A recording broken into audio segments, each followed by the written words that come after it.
নমস্কার, জয় মাতারা। আমি অ্যাস্ট্রো হিমাংশু ভাগ্যের দোয়া থেকে আপনাদের সকলকে জানাই আন্তরিক শুভেচ্ছা, ভালোবাসা।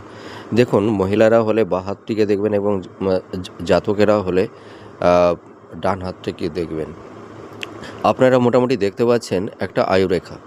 তা দেখুন, আয়ুরেখাটি সামনের দিকে দেখেন একটু সরু, ঠিক আছে, আর নিচের দিকে দেখুন হাতের মণিবন্ধের দিকে যতটা রেখাটা নিচের দিকে নেমে আসছে, তখন দেখুন এই যে এই রেখাটা নিচের দিকে মোটা হয়ে গেছে।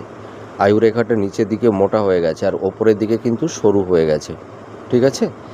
তা যদি কারোর হাতের আয়ুরেখা বা জীবনরেখা নিচের দিকে মোটা হয়, মানে এই নিচের পোর্শনটার দিকে একটু চওড়া থাকবে একটু, আর ওপরের দিকে একটু সরু থাকবে, তাই এই ধরনের যদি আপনাদের আয়ুরেখা থাকে হাতে, তাহলে আপনাদের জীবনে কী ধরনের সমস্যা তৈরি করতে হয়। দেখুন, প্রথম জীবনে মোটামুটি আপনাদের অতটা স্ট্রাগেল, বাধা বিঘ্ন থাকে না, ঠিক আছে, কিন্তু দেখা যায় 45 থেকে 50-র পরে আপনাদের জীবনে মানে নানা রকমের সমস্যা, বাধা বিঘ্ন, কর্মের দিক দিয়ে, কেরিয়ারের দিক দিয়ে, প্রফেশনের দিক দিয়ে নানাবিধ সমস্যা আপনাদের তৈরি হয় এবং আপনাদের কর্মের বলেন, ভাগ্যের বলেন, মানে কোনো দিকেই আপনারা অতটা সাপোর্ট আপনারা লাইফে পান না।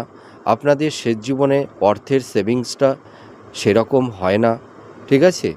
নানা রকমের বাধা বিপত্তির মধ্যে দিয়ে আপনাদের জীবনটা অতিবাহিত করতে হয়। তা আপনারা মিলিয়ে দেখুন এই প্রেডিকশানটি আপনাদের সঙ্গে কতটা ম্যাচ করছে। নমস্কার, জয় মাতারা।